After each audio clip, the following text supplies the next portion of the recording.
प्रभु, आप कहते हो कि लोगों को सत्कर्मों की ओर मैं प्रेरित करता हूँ, मैं प्रेरणा देता हूँ, कथा में जाने की प्रेरणा मैं देता हूँ, दान करने की प्रेरणा मैं देता हूँ, भजन करने की प्रेरणा मैं देता हूँ, सारे अच्छे कामों की प्रेरणा आप देते हो, तो फिर गलत कामों की प्रेरणा कौन देता है?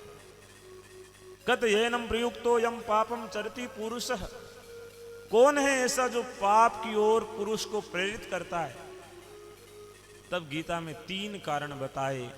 काम एष, क्रोध एष, रजोगुण समुद्भव।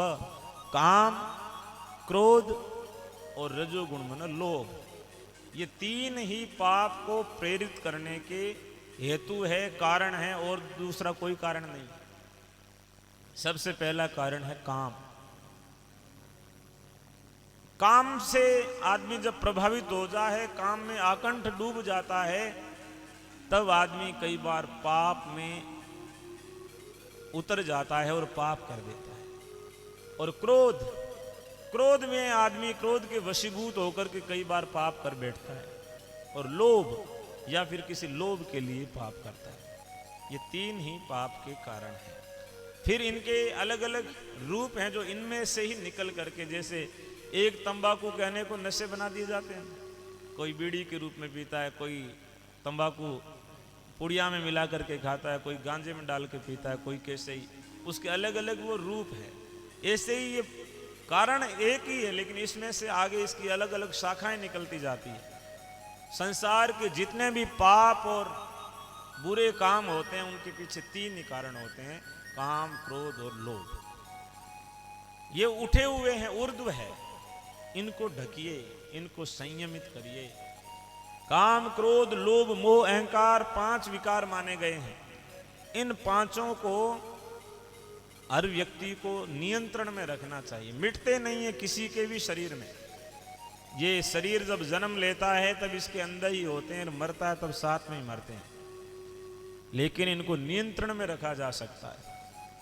किसी के शरीर में शुगर की बीमारी हो जाती है, शुगर की बीमारी होने के बाद में उसका इलाज नहीं है, वो मिटती नहीं है। जकांग होड़ी बन ध्यान है।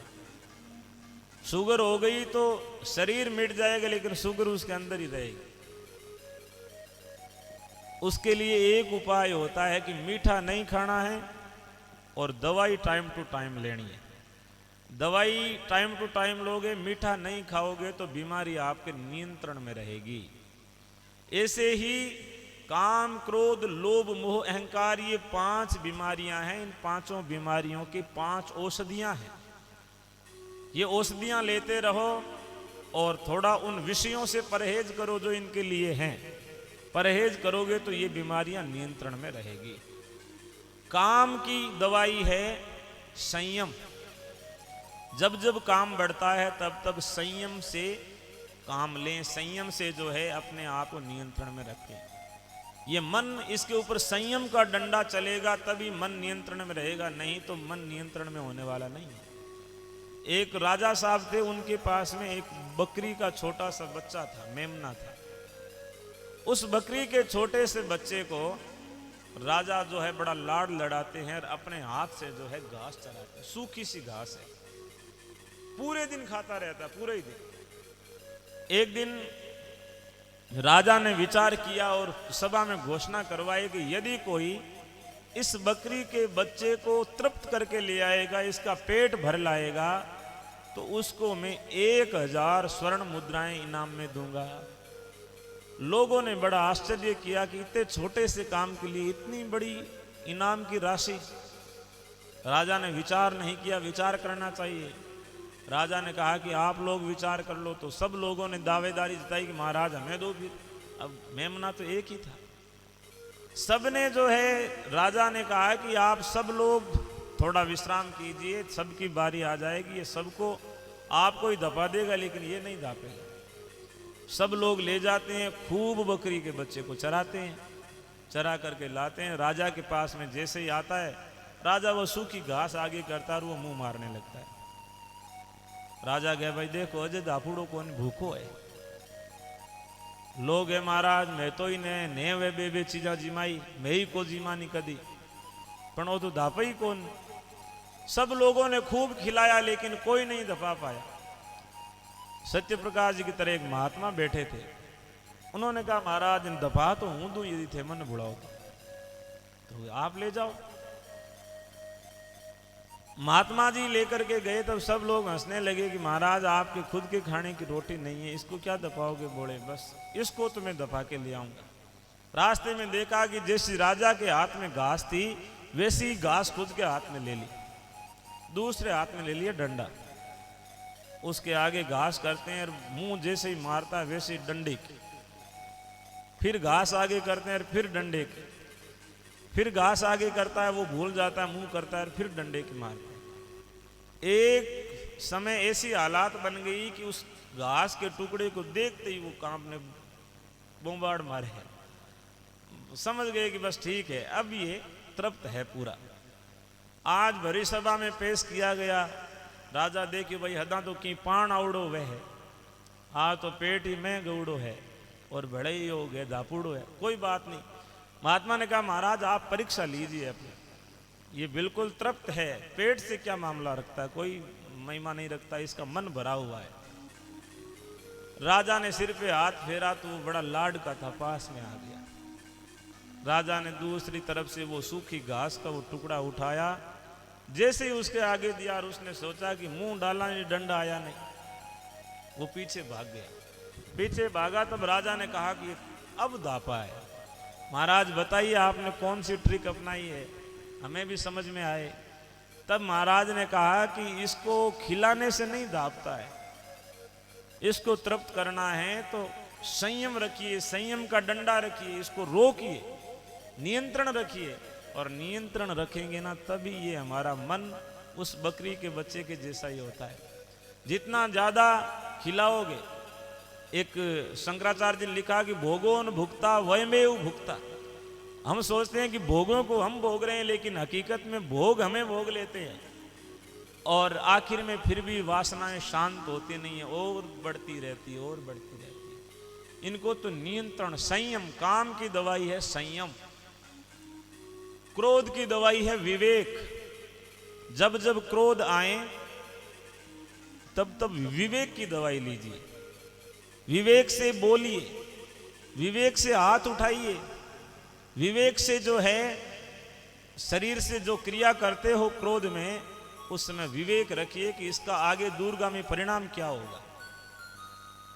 कई लोग क्रोध में जो है घर में टीवी फोड़ देते हैं, कई लोगों को क्रोध होता है मोबाइल फोड़ देते हैं, कईयों को क्रोध आता है बच्चों के पीटने लगते हैं, कई बार चोट ज्यादा लग जाती है, बाद में पछताता है। कई क्रोध में गालियां दे देते हैं, लेकिन उसका परिणाम बाद में जब क्रोध शांत होता है ना, तूफान आ रहा होता है तब पता नहीं चलता नुकसान कितना है, तूफान शांत होता है तब समझ में आता है कि इतना इतना नुकसान हुआ है। और क्रोध भी जब शांत होता है तब समझ में आता है कि इतना नुकसान मैंने कर दिया। जब क्रोध आए तब इतना सा ध्यान रखिए कि संयम, नियंत्रण रखिए अपने आप के ऊपर। हाथों को, मुंह को कुछ करने की इजाजत मत दीजिए, क्रोध अपने आप शांत हो जाएगा। या फिर एक गिलास पानी पीजिए, पानी पी करके क्रोध पे नियंत्रण कीजिए। एक महात्मा जी के पास में एक शिष्य को लेकर के गए, महाराज इसको क्रोध बड़ा आता है, थोड़ा समझाओ ना। महात्मा ने कहा कि ठीक है भाई, क्रोध में क्या करता है कि जैसा आए वैसा ही बोलता है। महात्मा ने कहा कि भाई तेरे को क्रोध पे नियंत्रण करना पड़ेगा। महाराज कैसे करूं, होता ही नहीं, लोग मेरे को चिढ़ाते हैं। अच्छा, जो ज्यादा चिढ़ता है उसको लोग ज्यादा चिढ़ाते हैं, लोगों का भी नियम है। और कई बार बात हद से आगे चली जाती है तब लड़ाई झगड़े खूब हो जाते हैं।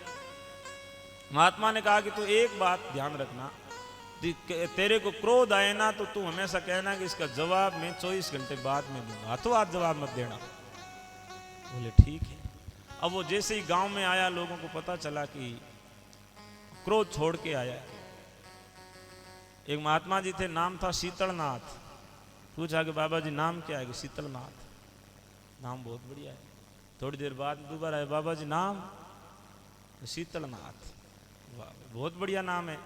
थोड़ी देर में और वही आदमी आया, महाराज जी नाम के बताए उदार? शीतलनाथ। थोड़ा सा गर्मी आई। चौथी बार और पूछा गए के नाम बतायो गे शीतलनाथ, 4 बार कह दियो हमको आवे। 5वीं बार बड़े पूछो कि नाम के बोबरनाथ। अब चेंज हो गया। तो बार बार अतिशय रगर करे जब कोई अनल प्रगट चंदन ते होई। उससे पूछा कि किसी ने कि क्रोध छोड़ दिनोगे? हाँ। तो गालियां देनी शुरू करी। तो उसने कहा कि तू मने की कह ले, 24 घंटा बाद में तन बताऊं इनको इलाज के करो। अब इतना कह के वो तो चला गया। जिसने कुछ कहा था उसने सोचा 24 घंटे के बाद में बताएगा, पता नहीं क्या करेगा। वो तो जाके चैन से सो गया, लेकिन जिसको 24 घंटे की मोहलत दी थी उसे चैन नहीं मिला। उसने सोचा कि कोई मुकदमो करी, कोई भाई सेना में बुला लाई, कोई पंचायती करी के मामलो हुई। उसने दिन छिपने से पहले ही जाकर के पैर पकड़ लिए, भाई तने जो करनो है जो आज ही कर ले, 24 घंटा मैं हूं तो रुकी जाई कौन। जद बण हो चोगे, थोड़ी देर मैंने अपने आप को रोका तो सामने वाला झुक गया। यदि क्रोध में हम रुक जाते हैं तो सामने वाला झुक जाएगा। हम रुकते नहीं है, सामने वाला झुकता नहीं है, और फिर जो है आपस में लड़ाई हो जाती है। और कई बार क्रोध देखना चाहिए कि क्रोध से नुकसान हो रहा है, तब जो है अपने आप को रोक लेना चाहिए, अपने आप को पीछे खींच लेना चाहिए। उससे रिश्ते बच जाते हैं, परिवार बच जाता है, घर का भला हो जाता है। क्रोध में अपने आप को रोकना भी बड़ी बात है। क्रोध सबको आता है, लेकिन थोड़ा विवेक से काम लीजिए। क्रोध में बिना विवेक के यदि क्रोध करोगे तो फिर घर बिखर जाएगा, परिवार बिखर जाएगा, गांव में जिनसे व्यवहार है वो टूट जाएंगे। गलतियां छोटी छोटी सब करते हैं, लेकिन हम दूसरों को सहन करना सिखाते हैं, खुद सहते नहीं है, और सहते नहीं है तब विघ्न होता है। घर में पति पत्नी 2 थे। एक दिन पति देव ने कहा कि जल्दी पानी का लोटा भरला, नहीं तो। पत्नी बड़ी भयभीत थी, उसने जल्दी लोटा दे दिया। अब उसने कहा कि ये तो बढ़िया है, थोड़ी धमकी दो तो काम जल्दी करती है। तो वो हमेशा एक ही बोलता है, सब जो काम करवाना है, जल्दी रोटी बना दे, नहीं तो पानी जला, नहीं तो, नहीं तो कह के आगे चुप हो जाता है। आगे बताए कुछ नहीं कि क्या करूंगा। घरवाली बड़ी परेशान कि नहीं तो पता नहीं आगे क्या करेगा, छोड़ देगा, घर से निकाल देगा, लड़ाई कर लेगा। वो रोज इसी चिंतन में रहती है। एक दिन गांव में कथा हुई, महाराज ने कहा कि क्रोध कम करना चाहिए। तब वो माई कहने लगी, महाराज मेरे पतिदेव अकारण क्रोध करते हैं, हमेशा लाल रहते हैं क्रोध में। मैं जब भी कोई काम को भी कहते तो ऐसे बोलते। महात्मा ने कहा कि भाई तू हिम्मत कर और कल पूछ लेना कि नहीं तो क्या कर लोगे, पता चल जाएगा। यदि तेरे को लगे कि इसमें नुकसान है तो तू मान लिया कर, नहीं तो तेरा वहम तो निकल जाएगा ना। अगले दिन सुबह सुबह उसने कहा कि पानी गर्म करके ला दे, नहीं तो। घरवाली ने सोचा एक बार तो पूछ लूं कि भाई नहीं तो क्या करो, लेकिन सुबह सुबह लड़ाई हो जाए घर में ठीक नहीं है। ये बाइयां बहुत गम खाती है, घर में बड़ा सहन करती है, लेकिन कई बार जब सहनशीलता से बाहर निकल जाती है तब आपस में तकरार होती है। सोचा सुबह सुबह गम खाई। दोपहर का समय था, रोटी बना रही थी। वो बाहर घूम घाम के घर में एंटर किया और दरवाजे में प्रवेश करते ही बाहर से ही कहा कि अजय रोटी कोई बनाई नहीं, बेगी बना दे, नहीं तो। अब बन हो चोगे भाई, आज हिम्मत कर ले। बेलन हाथ में लेवड़ी दरवाजे तई हमें आई, आर गयो, नहीं तो क्या करो। पण हो चो भाई आज तो मामलो दूजो है, पण यो नहीं तो आप ही बना लो। और लड़ाई शांत हो गई ना। बस जब क्रोध होना, यही विवेक होना चाहिए कि क्रोध से नुकसान नहीं होना चाहिए किसी प्रकार का।